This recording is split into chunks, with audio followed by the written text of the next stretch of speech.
What if you were the living embodiment of all pervasive peace? What if all sentient beings all around you increase their vibration towards harmony by merely being in your contact?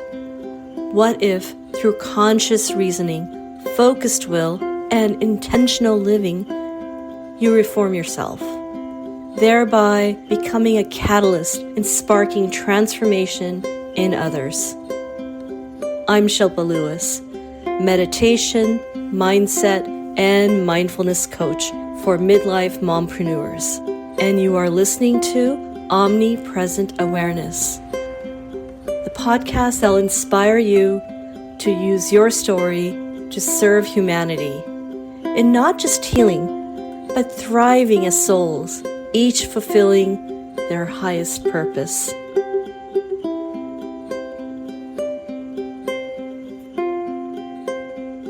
Namaste. Thanks for tuning in to Omnipresent Awareness. This is your host, Shilpa Lewis, and welcome back. Okay, so I'm running a little challenge as I'm trying to get more people to discover this podcast and the conversations that inspire those who value personal growth.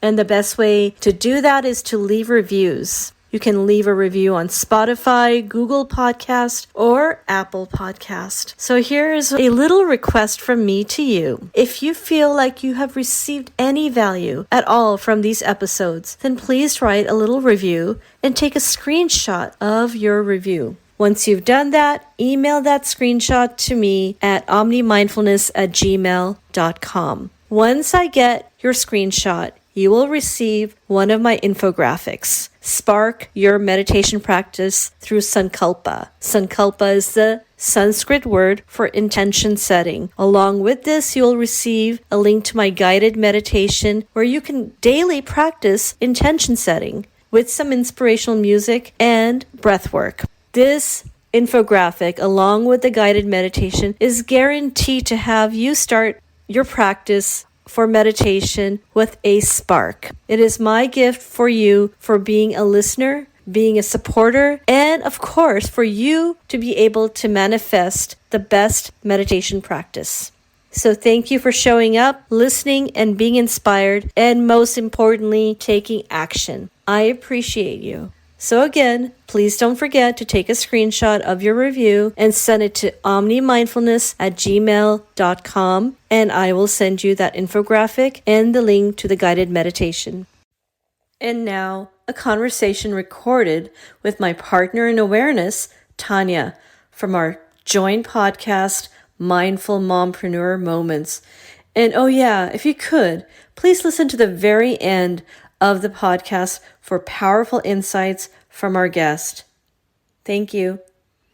Next up, Lisa Harris and Anahita Champion, the podcast co-hosts of Life in Our Skin. Lisa and Anahita are a dynamic duo. Together, they offer authentic stories of underrepresented women in their podcast. This powerfully raw podcast offers candid conversations between women who find themselves between multicultural communities such as Black and white communities. Their podcast mindfully illuminates topics including identity, culture, race, and relationships. By creating mindful awareness of these topics, they are serving as champions for creating connections. Their connection with each other is a magical combination of diversity, rich cultural history, and authentic life experiences that illustrates that all of us have more similarities than differences. In our podcast conversation with them, we felt we were having a conversation with two old friends reflecting on our personal and sometimes amusing stories of our childhood being raised with multicultural experiences as we navigated our way into adulthood living in the United States. A bit more about Lisa Harris. Diversity and inclusivity are at the core of Lisa's existence. As a multiracial woman, raised by an immigrant mother from the Philippines and a white father with American roots, Lisa's life experiences and perspective are multi-layered. She discovered at an early age that she never quite fit in anywhere, yet she was at home everywhere, from race to growing up in a predominantly white, rural Midwestern town, to being raised a first-generation college graduate, to managing over 250 million at the height of her corporate career, to publishing a book and founding her own business. Lisa seamlessly walks with a foot in many different worlds and believes our stories are what heals and connects us. Lisa is a mother, wife, sister, and friend who's living her life purpose. Personally and professionally, Lisa values authenticity, vulnerability, and connection in her pursuit to build bridges and spread love through the lens of her stories. Lisa is currently the owner and founder of Lisa Harris & Company, a personal development company that connects, guides, and transforms women's lives through the powerful tool of storytelling. Lisa's mission is to help women shift narratives and reclaim their personal power through the lens of their own life stories. And a bit about Anahita Champion. Born into a deeply rooted and rich historic Persian culture, Anahita has paved a way for herself after her family immigrated to the United States when she was just 2 years old. Growing up as a Persian American has allowed her to further her experiences and diversify connections socially, culturally, and professionally. She takes pride in her cultural background as she values the camaraderie, hospitality, and respectable community she comes from. From childhood, Anahita has had a passion for being in the entertainment limelight. From a very young age, she has also enjoyed spending time with her cousins and immersing herself in large family gatherings. Achieving her Master's of Arts degree in Strategic Communication from the University of Minnesota School of Journalism and Mass Communication, Anahita has found her niche in an area that she is most passionate about and on the path of public relations and marketing. Observing her father's and close family members' entrepreneurial mindset influenced her own creative, strategic, and forward-thinking approach, as well as her passion for living a family-centric life. She has integrated these core values with several platforms she owns or has co-founded, including Mom Boss Meetup, which echoes her deep passion for supporting fellow women and mom entrepreneurs. Stay tuned and listen to Anahita and Lisa's story. Again, Anahita and Lisa, thank you so much for being with us today. Thank you, ladies, for being here. We are so excited. It's so good to be here. Thank you for having us. Yes, piggyback on all of that. This is so much brown goodness. I can't even handle it. I love it. Just to jump right in, could you both share your journey on how you came about creating Life in Our Skin? I'm just so fond of your podcast. Oh, you're going to pass the mic to me, huh, Anahita? That's right. Go ahead, sister. Goodness.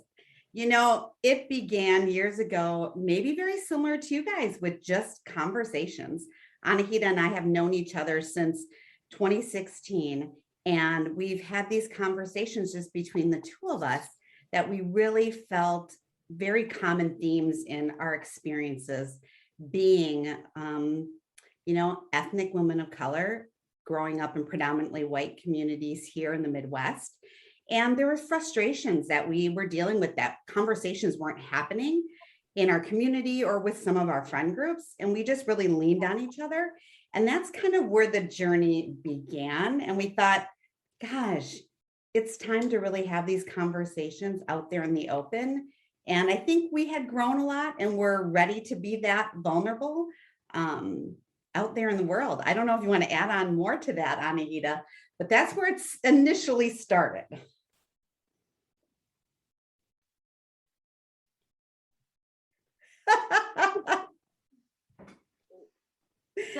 I'm having mute issues, all these things.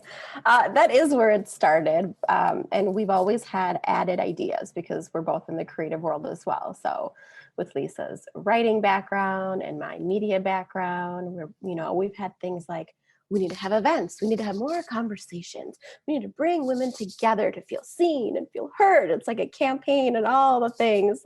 So we threw out ideas for web series, events, blog, podcast, you name it, when we have ideated. So like Lisa said, that's where it started, on girl chat calls, being moms, working, and then throwing ideas out there and seeing what we can run with. Yeah, and we really thought that the world needed a space for what Anahita and I have coined as the women in between, right?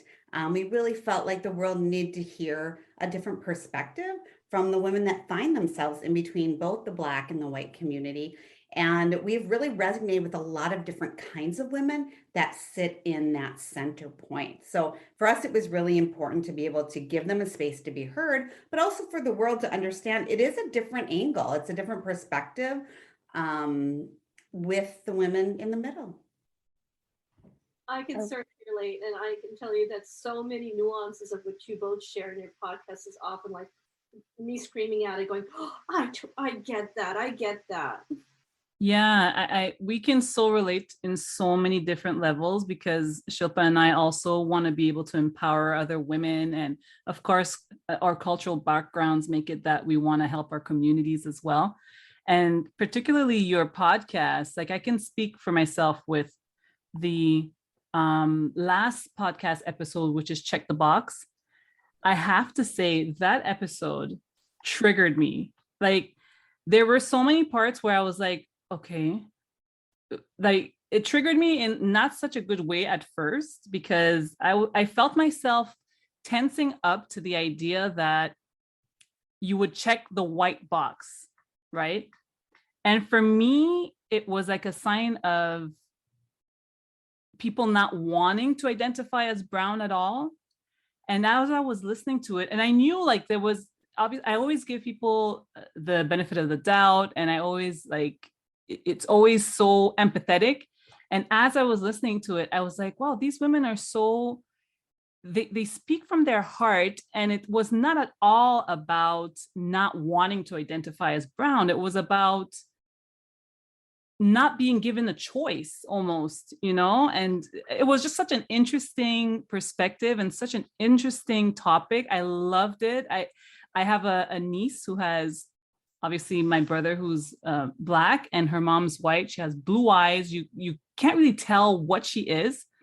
As I'm not, no word of a lie, as I'm listening to this episode, I'm texting her, what do you check off? What box do you check off? So, my son is half Indian and half white. See her son, he's so beautiful. When he was like really small, I would tell him, daddy's white, mommy's Indian. And I would tell him, which half of you is Indian? So he'd go, left half. Yeah, so all that to say, your podcast is amazing, and it brings out so many great conversations. So thank you for what you share to the world. Which leads us to our second question. Your podcast topics really resonate with us. How do you come up with the topics, and how would you say they help your audience remain mindful about these topics?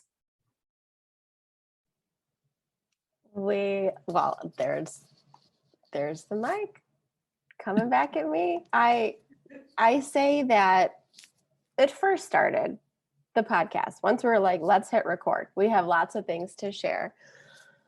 The first season was more dabbling in a lot of different genres, themes, topics that were already top of mind to us, because like you, we were like, we need to record these calls. We talk about so many things in an hour, let alone a particular episode. And we wanted to make sure that the things that were on our mind were also being brought to the forefront, because we noticed that they weren't really being spoken about. And they're not groundbreaking conversations. I mean, things like food, dolls, the dolls we play with, how we communicate to our motherland, the different levels of education that people have experienced, interracial dating. Do you identify as a woman of color? So we wanted to touch on multiple different topics, knowing that she and I have so much more to say. There was more that we wanted to bring in, to the next round, next season, and next year with guests. So we're about to embark on our first guest episode here shortly. But yeah, it was just, we wanted to start with the things that were already top of mind. And of course, there's so many different walks of life.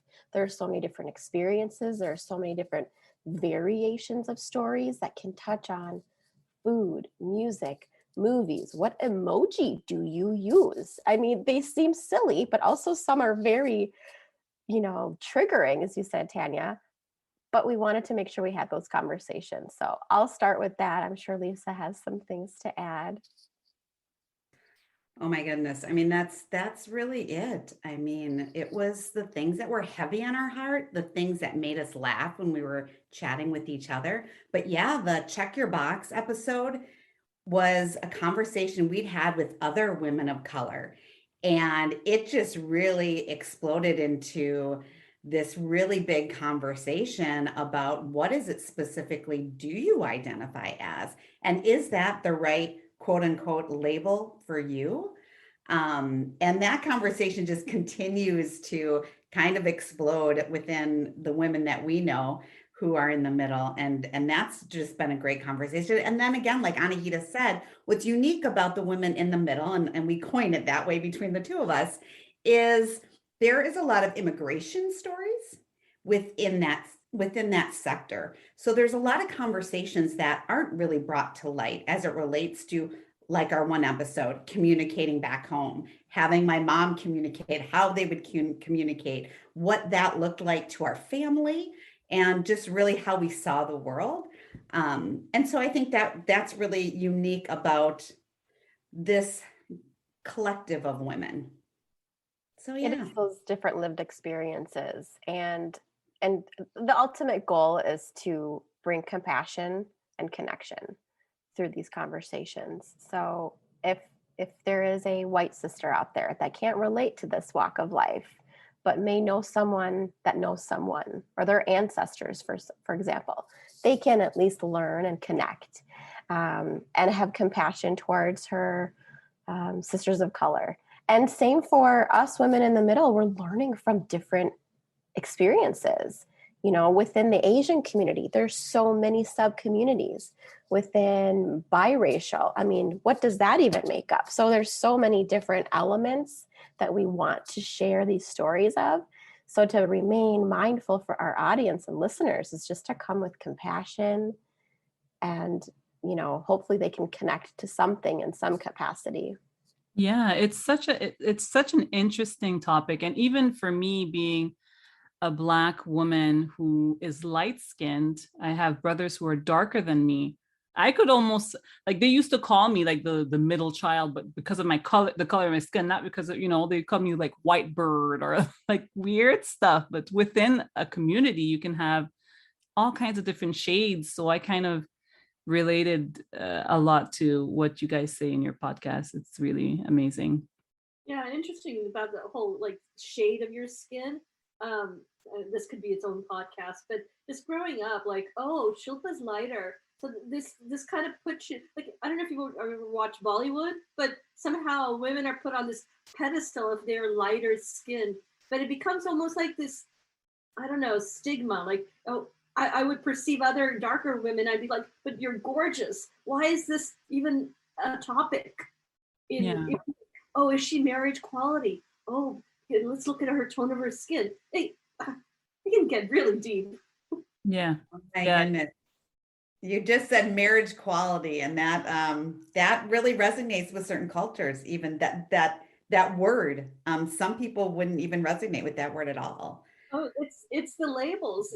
And they stay with you. There's so many. Looking at life from the lens of someone who lived and was raised within a culture that had so many labels, so many challenges on their own. Immigration, sending most of your paycheck to families in India so that you can survive.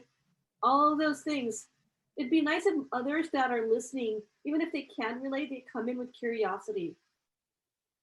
It's funny it's funny because we poke fun at the subject because it shouldn't be such a big deal, but it's not funny because it we internalize it so negatively sometimes. So my best friend is also from India, and she's an adoptee, also adopted into an Indian family here in Minnesota. And when we text each other back and forth, we're always throwing out different emojis. And I kid you not, very frequently we'll change our emojis, what they're wearing, what their, shirt says, what her outfit is. Has someone gained weight? We're obviously going to be critical of what the emoji looks like. But she will not hesitate to say, girl, you are not that dark skinned. Girl, you are not that light skinned. And so I'll say the same thing back. And it's an inside joke at this point, but it's not so much of a joke, because we do think, well, I don't know. I'm not a Black woman, but I'm not fair skinned. So what should my emoji look like? And then you get mad at Apple because they're not making enough emoji shades. So it's just like this whole thing. Yeah, it's crazy. And it's funny because my friend just told me that they came out with different colors now for kids, where it's like the skin tones are very close to all kinds of shades, which is amazing. Anyways, these are all podcast episodes in and of themselves. But I think what you guys do as well, sorry, Shilpa. Good. I think what you guys do as well with your podcast is there's an ignorance that comes, and ignorance not in a bad way. It's just not, like, literally not knowing for many people. And when you bring out topics like this, it educates people, it brings them into our culture. Oh my God, Anahita, I have that exact same cup, but in a smaller version. Sorry, I just had to.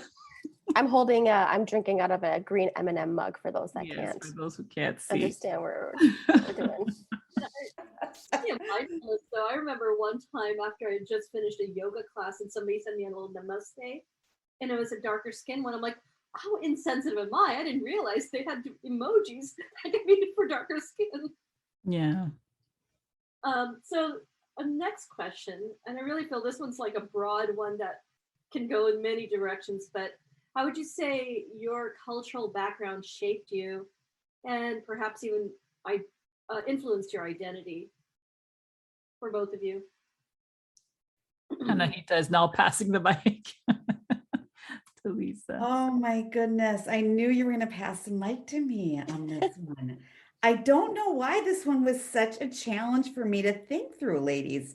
I'm still even trying to get my head around it, as there's so many, it's hard to really pinpoint one aspect of how my culture has made an impact on my identity. Maybe what I'd like to call out for me as being a multiracial woman has made a huge impact on how I see myself and where I fit in. And honestly, this is more of a positive spin because, I've had the opportunity to experience my household very Filipino. My mother's Filipino and my whole household was Filipino. And my father is white with Native American roots. So my grandmother was raised on the reservations. So I'm a very multiracial person, but it has really impacted me because I've been able to be a bridge to so many different communities because I understand the immigration story. I understand the Native story. I understand being in a predominantly white community, what it's like to fully engage and be a part of that community, as well as having the opportunity to understand poverty. My family in the Philippines are very, very poor, and to understand what it's like to have the opportunity to have an education and what that world means. So I think for me, from a cultural impact, it's been really rich to be able to experience all those different pieces in my own lived experience. Oh my gosh, but I could literally go on forever about a lot of different things. So I feel blessed, and especially today, it's taken some time to get there, certainly. Growing up in a predominantly white community, I certainly had my moments of insecurities and not feeling like I fit in or I belong. But now today I feel like I'm very lucky to have experienced all of that. So for me, that's what I would have to say. And I'm going to pass it to my beautiful co-host, Miss Anahita. We're all co-hosting this whole thing. I love it. I will I will always be so impressed by the conversations that Lisa and I share just within our own calls, whether we're recording an episode or not, because we've learned so much about each other. And we've also heard a lot of the same things because we've talked about this a million times. But her unique approach is coming in with her, like she said, multiracial background. For me, I'm a first generation immigrant from Iran. I was born there. We moved here when I was 2 years old. And I grew up in Minnesota, and I've been, now I'm a naturalized citizen. But for the longest time, I was an alien. And I'm not saying the green one with pointy, antennas coming out of your ear. That was always the joke growing up. But I became a naturalized citizen through my parents' citizenship process. I was 15 years old. So when Lisa and I were talking about the communication back home, I found some letters that my uncle, my great uncle, would mail us in the envelopes, the tan envelopes with the blue and the white and the red trim. And she was like, we have that same one. And then in that same bin with the envelope, I found our citizenship forms. And it was just like this whole take me back in time moment, because I tried so hard growing up to fit in to the white affluent neighborhood and schools that I grew up going through. And I'm grateful for the opportunities, right? The American dream for my dad and my mom, he came here in the 70s, got his PhD. They all went back. I was born. Then we moved here. So the American dream was to come here and have more opportunities. Because at that point, the revolution hit the fan in Iran. So opportunities were great, right? Safe neighborhood, access to this, and that. But as I grew up being kind of caught between two worlds, there was a lot of confusion. I don't have a middle name.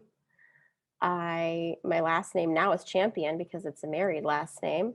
But my maiden name is Arar, Anahita Arar. Like, that is not an easy name to say. And I don't have a middle name. And people would always say, where are you from? But like, where are you from? And I would get so embarrassed. And I'm like, well, Wisconsin? You guys, that was a lie. I'm not from Wisconsin. I'm from Iran, lived in Minnesota. Like, why would I just wanted to seem normal? So I just made up stories. I made up a middle name. My name is Marie. And then I had this whole idea of when I turned 18, I was going to change my name. So it just was like, I look back and I feel so sad for that little girl because she was not confident and she wanted so hard to blend in and be part of the crowd. And of course, it took me into my 30s to realize, why am I trying to blend in when I clearly stand out? I have very bold features. I have a loud personality. I'm very expressive. I do all of these things. There's no way I'll ever be able to blend in. Yet for the culture of just like the environment and the society that I immerse myself into, whether that's motherhood or events or work experiences, I still felt like I wasn't seen for me, who I am, but I didn't quite fit into that group of what we were seeing. For example, I'd go to fashion shows. I wouldn't see any Middle Eastern women out there, which the correct term is Southwest Asian. I would hardly see anybody that was not white. So the culture for me has really been finding my people, meaning those that understand me and accept me for who I am.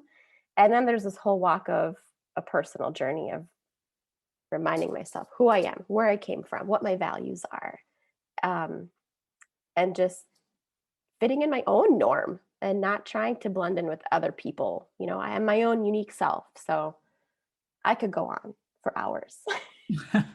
Yeah, I love how you corrected yourself with the Middle East, because I heard that episode where you're like, middle of where? Yeah, exactly. Well, it's a very European, old school dated thing, but you can listen to that episode for the background on it. Yeah, thank you for those answers. It's great. Absolutely. And you both weaved in so many details about the culture between Lisa and Anaid. I can hear other episodes coming out of this just like going to a school play and realizing that the colors everyone was wearing wouldn't suit my skin tone, but it wasn't a play made for an Indian girl being raised in a drama that's portraying white people. Yeah. It's a thing. It made you feel kind of, crummy a little bit. Yeah. And I love how you say that the confidence just kicks in after a while, especially nowadays. There's such pride in where you come from it's becoming more and more, like you're unique, and yes, you should embrace that. So it's nice to hear that we come out of it eventually. And it's nice to know that our children have now little dolls that look like them, and more episodes in the TV that look like them. And, it's just a nice change of gears. So how would you say you live life intentionally? And this is personally and your work life.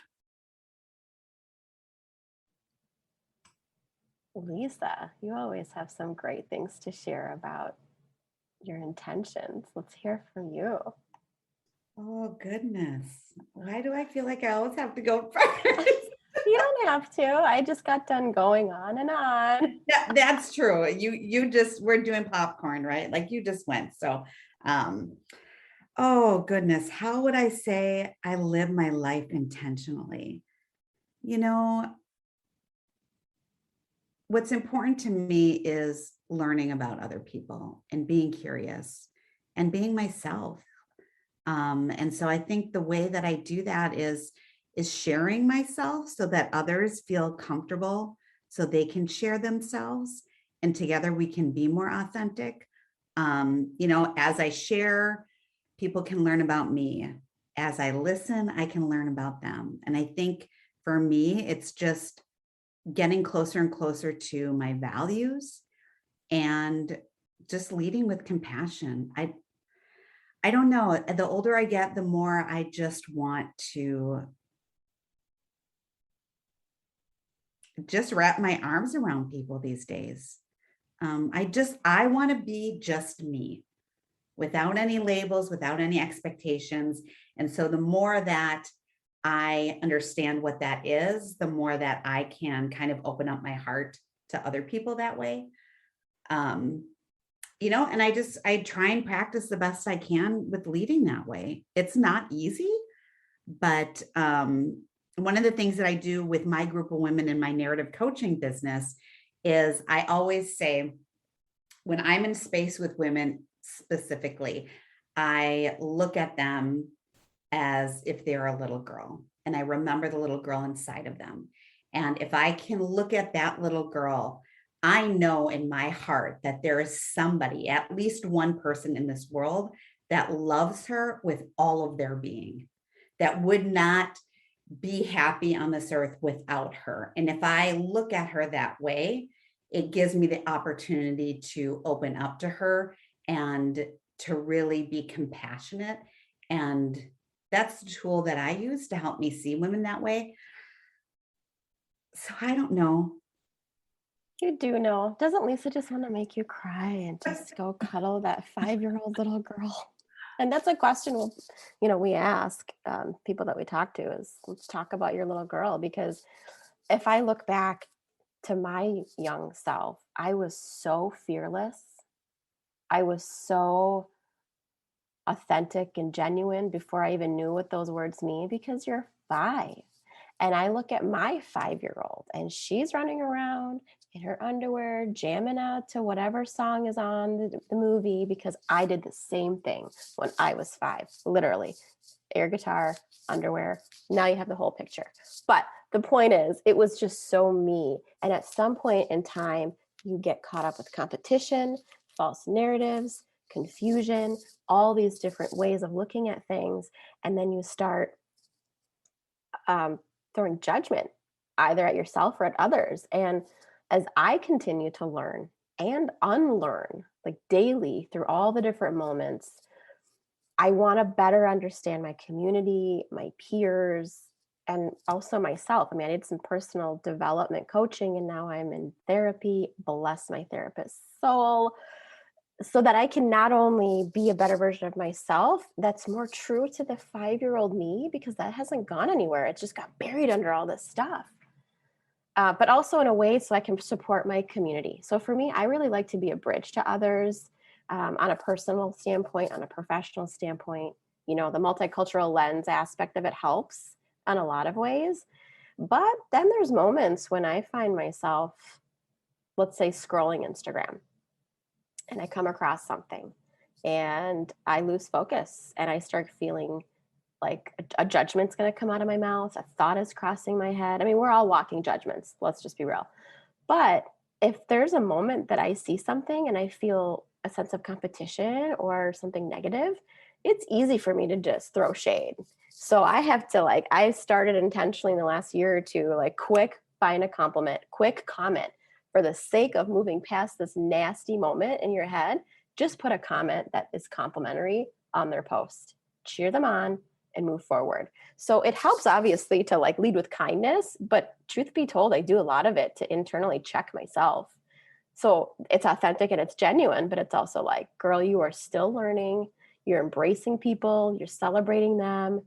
And then if you take it back to my core values, it is celebrating that diversity. It's having fun, and it's just embracing my community as a whole.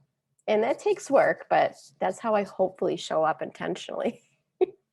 That's beautiful. Yeah. It brings me back to when I was listening to your podcast, and just you're saying checking yourself, because sometimes you hear stuff and that the people that are talking are beautiful people who mean well, but yet I was still triggered at times. And I was like, why are you being, I had to check myself. Why are you being triggered about this? What about this conversation is triggering you? And then I kept just reminding myself, this is a beautiful conversation that needs to be had because people need to hear it. And then, you get more context, and then you're back to okay, yes, you have to check yourself. It just, sorry, Shilpa, I know your mouth was about to move and you were about to say something. I was almost like the exact words, when you were both done articulating about intention, I felt like that is so beautiful. And again, I can relate to so many aspects, even just coming, what you're expressing about judgment. And it's come it's taken my entire lifetime to understand, well, was I judging? Now I'm aware that emotion was a judgment. Where did that lens come from? Was it because my mother would have judged something because of the cultural background? Or was it because of the days when I worked in corporate and I would have had to be really competitive? It comes from somewhere. Oh, there's that word, corporate. Oh gosh, girl. That's very triggering to both of us. It's just I get physical goosebumps when I say that word. Yeah, we're all. It's a whole different episode. Yeah. Okay, so I could talk for hours with both of you. I really love both of you. Could you share what insights you would provide to women who are trying to find their voice in an ever-growing multicultural world? And I know that little girl out there needs to hear that also. Oh, goodness. Yes, be you, right? Do the work. I think it's so important nowadays to just do the work. We have to unravel everything, like Anahita said, everything we've learned. There's so much that we need to unravel, rewind, and go back and find out who we are.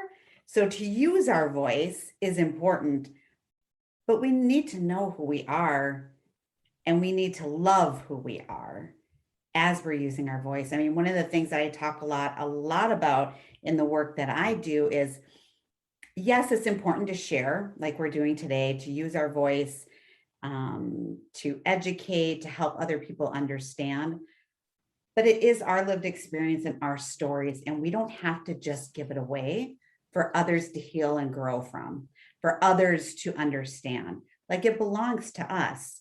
So in the process, it's important for us to heal and grow from our own lived experiences before we give them away. It's a gift. What I share with you today, what any of us share with each other, is a gift. So be careful what you share. Use your voice when you need to, but don't just give it away. If it's something that you still need to work through or you don't quite understand for yourself, it's okay to hold it back. But once you know who you are and you know your values, be you, because women like us are here to lean in on, to support, so that your voice is heard. And you have to find your people, but be brave. Bravery is beautiful. Bravery is beautiful. Lisa, I recently heard that it was somebody's theory that You can't share something that you haven't healed from. And I thought there was some seed of truth there, because it sometimes is more painful and it's too raw. Yeah, and it's the first time actually hearing it. And I thought, I was just about to comment on that as well. It's such a beautiful just notion to, if you're not ready, don't share it. And internal work, as we all know, is extremely important. So that just makes so much sense. If you're not ready, you haven't healed from it yet, you haven't, don't share it yet. But when you do share it, it's going to be powerful because you walk through it. That's just it. That hit me really, really hard right there, when you share it. Because on the other perspective of it, I mean, when are you ever really ready? Some people will heal their whole lives on something, and that just kind of goes back to every experience. Every walk is so vastly different, so we just can't be judgmental in a negative way. I mean, if you're inspired by somebody, let them know. If you're encouraged by somebody, let them know. If you have a disagreement, like, have a conversation, an actual verbal conversation. No texting, no DMing, no emails. I mean, people need to hear each other's voices, your tones. It humanizes us. It brings it back to the compassion piece. So being aware of other people's stories is one thing I wanted to share, because I've challenged myself into having more conversations, even within my own very intimate circles. These people that I know really well, turns out I don't know them as well as I thought, because we're just usually doing surface level. And sometimes we don't go super deep because we're afraid to. And then the other piece I wanted to share piggybacks on what Lisa was saying with, yes, be who you are, but be who you are outside of the home. Which is, how do I phrase this in actual language? Be who you are outside of the home, the way that you are you inside of the home, right? So people sometimes put a mask on. We're not talking about COVID or anything right now, but they'll put like this facade, and they'll just act like a different version of themselves when they're out. There's the quiet Anahita, there's the extravagant Anahita, but most of the time you're getting the expressive. And so if there's something wrong that I'm not able to express myself, then I'll sometimes share it publicly, just because I want to make sure that we're sharing those vulnerabilities as well. And it's okay not to blend in. Like, it truly is. I think it is so hard on ourselves and the pressure we put on the society to try to blend in and make that the norm. There's makeup trends, there's fashion trends, there's what the latest experiment is on TikTok. I mean, that's great if it inspires you, but I just want people to feel like it's okay to be you and like run with it, because there's only one person that has your voice. And yes, it's going to be nerve-wracking sometimes, but the world just needs to see that version of it, because I think it can make a bigger impact. Like, even on a micro level, like, even if it just shifts one person's like mindset for the day, or just you, honestly. Absolutely. And Oh, you went on mute, Shilpa. oh, sorry. I was saying, absolutely. There are so many opportunities where I think when we share and give someone the voice, given in the context of having healed and understanding who you are, but then giving somebody that voice, it's healing on its own. I mean, multiple times growing up with, especially, I would say like my late 30s, when I started to really feel like I own this. I know what I'm doing here, and at least in the work of in the context of work. If someone would say, "Hey, Shilpa, what's your thought?"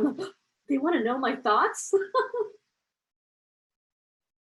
Because no one actually, I mean, growing up, that wasn't really asked. Yeah, I just have one last comment on the voice piece. I was in an event, and they were asking questions. They asked one big question of the group. It was a writing retreat, and they asked one big question in the group, and the facilitator stopped before people answered. And the first thing she said, oh my gosh, I'll never forget it. And here I am, 47 years old. Literally happened like a couple weekends ago. She said her question, and then she stopped and she said, I would like to hear from the women of color first. Oh, I never heard that in a meeting ever. She said, I always give the women of color the first chance to answer my questions, to give their voice. I was like, Wow. oh my gosh. I literally was like, Yeah, that gave me goosebumps. speak. I She's never. asking me to speak right now. I was like, Yeah, was she of color? No. she was, yes, she was Indigenous. Wow. But I never heard that. I mean, from a woman of color or a white woman or anybody. I mean, she said, like, basically, like, you can speak first, like, come to the front of the bus, basically, right? That is a big statement right there. You know, she's letting people know for hundreds of years, this particular class of people have not been given a voice. You are going to, so long as I'm in charge, you will always be first to speak. You know, she was being very bold, and it's it's a beautiful way to be intentional, actually. I think that, wow, I'm going to adopt that. I'm going to adopt that. The micro level version of what I've been doing with my work is working with mama startup business owners on their brand story. And I do have a scholarship that I offer pro bono of my services, but it's also community funded to help raise some money for her immediate overhead expenses. Let's be real, websites cost money, things like that. And with all the group coaching that I do, the very first thing I do with introductions is I'm candid and I say, we do have a scholarship recipient on the call. She is a BIPOC mom entrepreneur, and that is the focus and the only criteria for the scholarship, so that they know this person's getting free services, but it's reserved for them. So it's a level set. It's also transparency, and it's also a way to just kind of acknowledge that there's a seat in the front of the bus for that person. Yeah, the seat at the front of the bus. That, I mean, this conversation can go on for days because we have so many things that we share in common. And you guys do beautiful work. You're beautiful people, and we are so grateful that you agreed to be here with us. Absolutely. I'm just there's probably in my brain 3 or 4 topics that are already spinning around going, I want to have a conversation about this. And both of you resonate those experiences. And so again, going back to giving a voice and sharing the stories, it helps. And I would have said that 10 years ago, maybe even longer, if these stories were part of my ecosystem, it would have helped me become a more confident version of me. Yeah. So again, thank you so much for being with us, ladies. Thank you. Thank you so much. It's been such a pleasure. Oh, thank you. Amazing women doing amazing things. Thank you so much. Thanks again for tuning in. Check out the links in the description, and please subscribe, follow, and share. And continue to be omnipresent.